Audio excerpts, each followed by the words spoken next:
Hi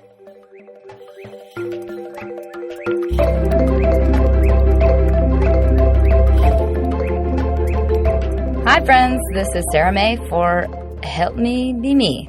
And this is an episode for Moon for your suggestions, so thank you. I'm stoked about this. And it's called The Mind-Body Connection. And it's really for anybody that has anxiety or depression, or just maybe you're bummed out about life. And it might not be anything to do with your literal life, meaning your body can be like a huge influence just chemically on whether or not you think your life is terrible. Because often all it takes is an emotional tune-up.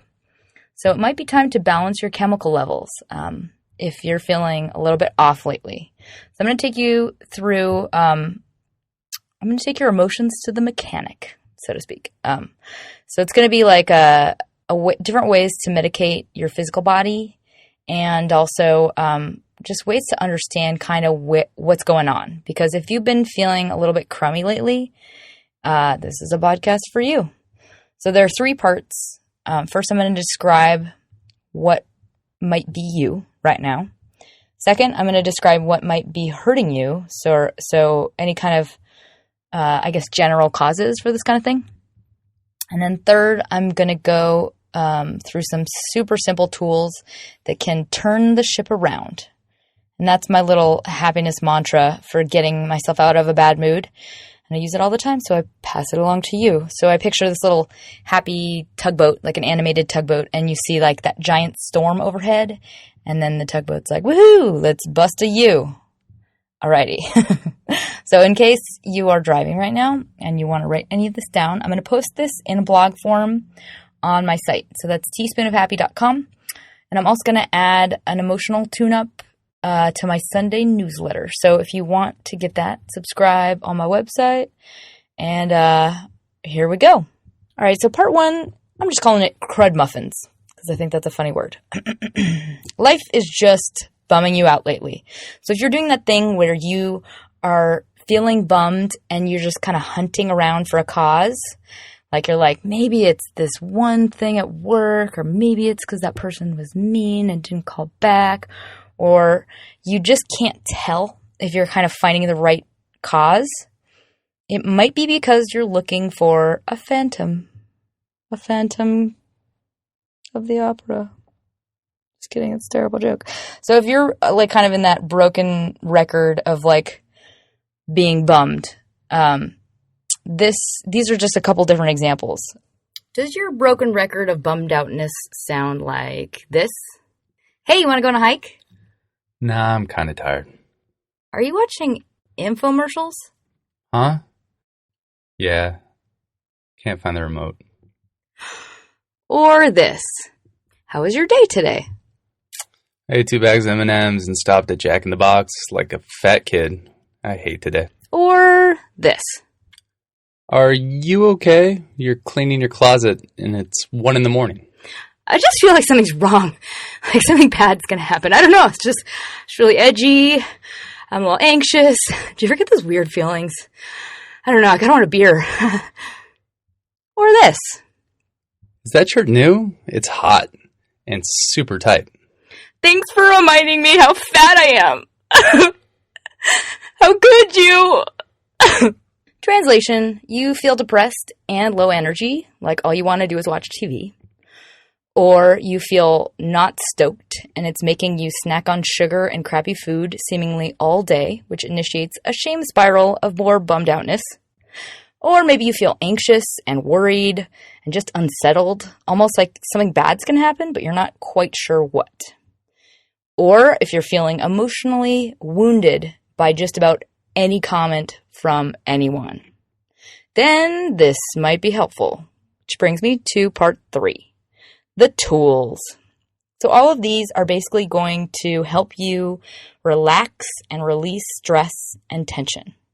So you basically want to make happy endorphins, aka neurotransmitters. What are those? Serotonin, dopamine, and other endorphins. What are those? Endorphins are like what your body produces in response to pain and exercise and also stress. So they basically make you feel okay again. So it's your body's natural happiness meds. So they're like emotional and physical painkillers. And why would you want to make more of these? Because when you're feeling emotions that are either too intense and upsetting, or you're just feeling drained of energy and motivation, or maybe your emotions are just out of whack with what's really happening in your life, it's often a sign that your emotion-soothing chemicals are just out of sync with the actual physical reactions you're having that cause for those chemicals to help out. And those are just sciencey terms like parasympathetic nervous system and your sympathetic nervous system. So whether you have actual, work stress or money stress, or maybe there's absolutely nothing going on that's wrong at all in your life, these chemicals could be just out of whack. So sometimes if you get these physical reactions to nothing at all, I call them ghost feelings, because you're freaking out or you're feeling bad even though you're actually in no physical danger or emotional danger or there's no real cause at all for you to be feeling this way. So it's a misaligned chemical reaction.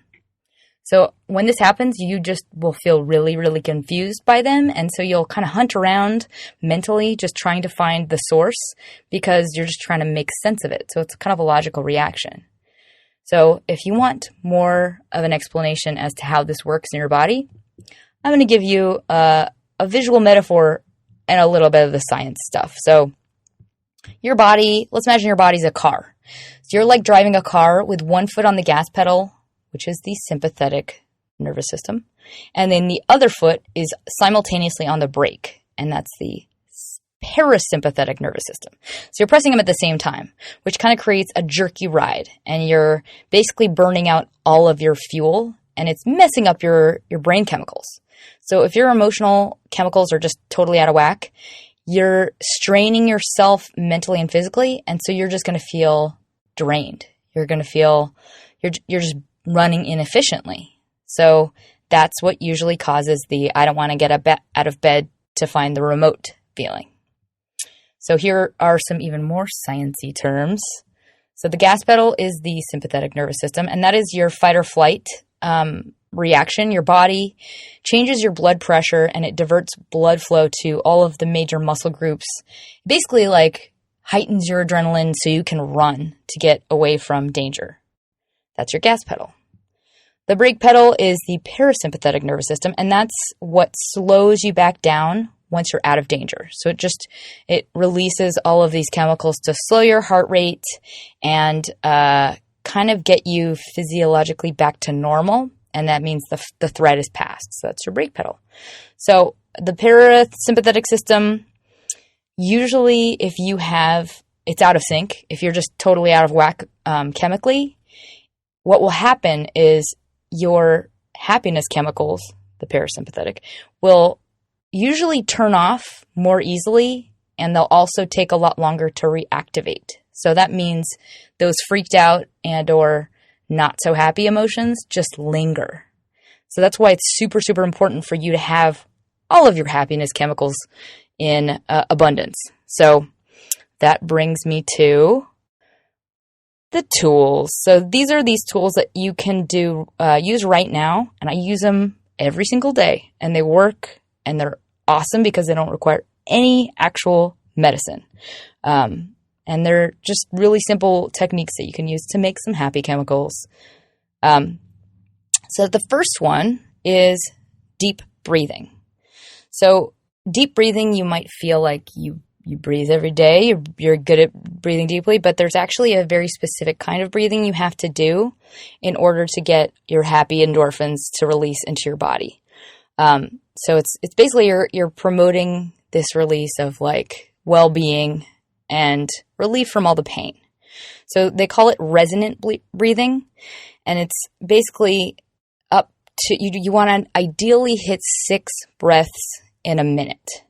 And it should be coming from your belly. So like if you right now take your one hand and put it on your chest and one hand and put it on your belly, and take one big, slow, deep breath in, your chest should not even be moving that much. It should be just your belly inflating, like if you were trying to pretend that you were pregnant, that type of thing.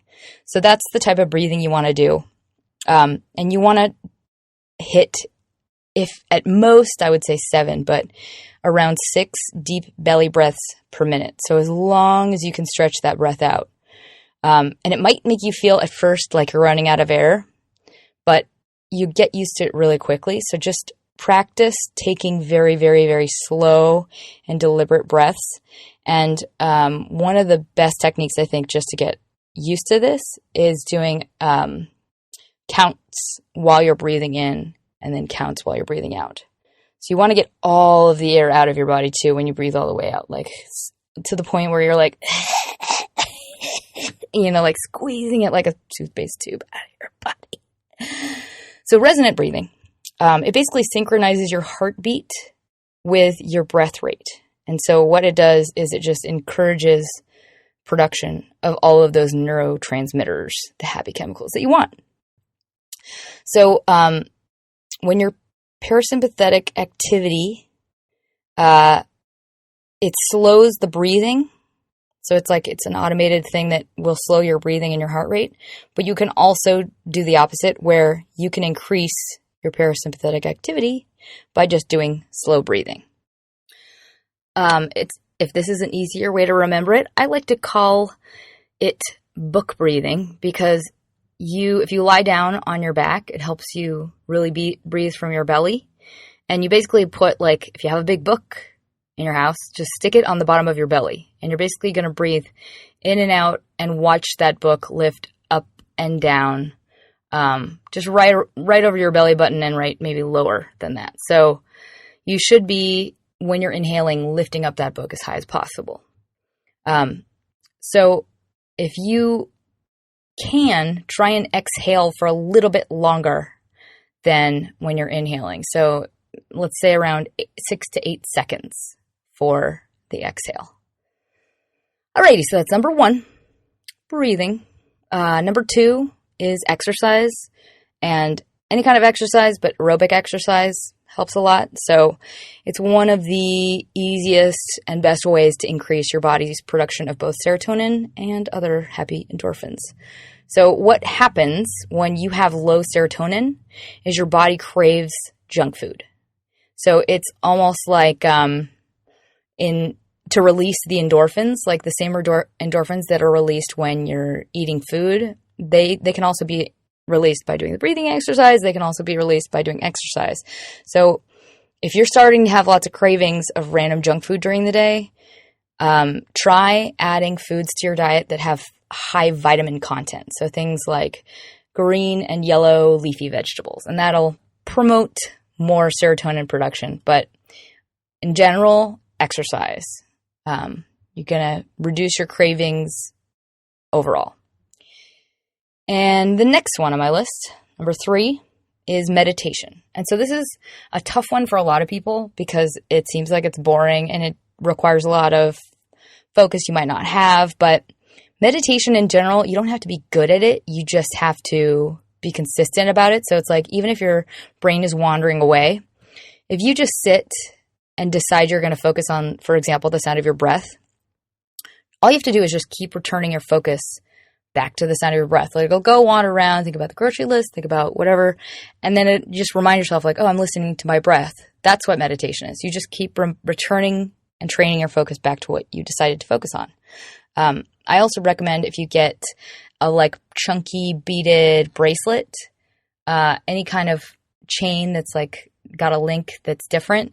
Basically, you can pass one bead through your hands while you're meditating, and that's another thing to focus on if you don't feel like focusing on your breath. So it's a natural way to increase your body's production of endorphins and serotonin, and it also helps stimulate the action of your hypothalamus and your pituitary gland, and those are the parts of your brain that are producing those neurotransmitters. So that is my last tip. There are lots of other ones. I think being outside and being in nature, if you start to realize there are other ones that soothe you, other activities, One of mine is cooking, just going through like that ritual and very deliberate process of like focusing on this list of tasks and performing those tasks. It's like, for some reason, that to me is very meditational. But in general, before you start looking into yourself about what's wrong with you or what the thing in your life that needs to be changed or fixed or should be better, first question whether or not it's nothing at all, because there's a very good chance it's just a chemical blip that needs to be soothed with some happiness medicine. So don't succumb to the power of the emotion. Just get yourself up and out of whatever room you're in and outside into some kind of activity for some happiness chemical inducing medicine. So push yourself in that moment to spring into action, because those are the times when it's really easy to just roll over and say, I'm having a bad day, and you're just going to make it worse, even though the actual causes are very easily remedied. And if you need a little catchphrase, turn the ship around. So just run into action and just give it at least 10 minutes.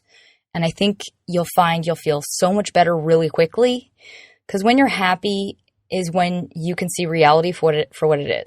It's when you're the most rational. So if you really do need to change something in your life, if there is a problem that needs attention, do it after you have first given yourself that happiness chemical boost, because then you'll know exactly how to deal with it. It won't be a challenge.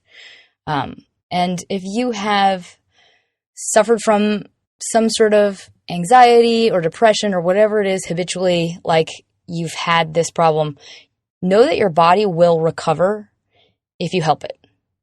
Every single moment you experience is new. There's no such thing as you're going to be this way forever. So just be aggressive about it. Take care of yourself and demand the most from yourself when it comes to taking diligent care of your emotions, because your happiness is the building block upon which you will build the you that you want. And professionally, personally, with family, anybody else, like, you and your happiness should be a priority. If you want to give yourself to other people, do not undervalue this part of it and explain it away, because it is essential. For you to give yourself to others, you have to be your best possible. So be good to you. And I hope this helped. And if you liked it, please review me on iTunes. And if you would like me to cover any other topics, just tweet me or email me.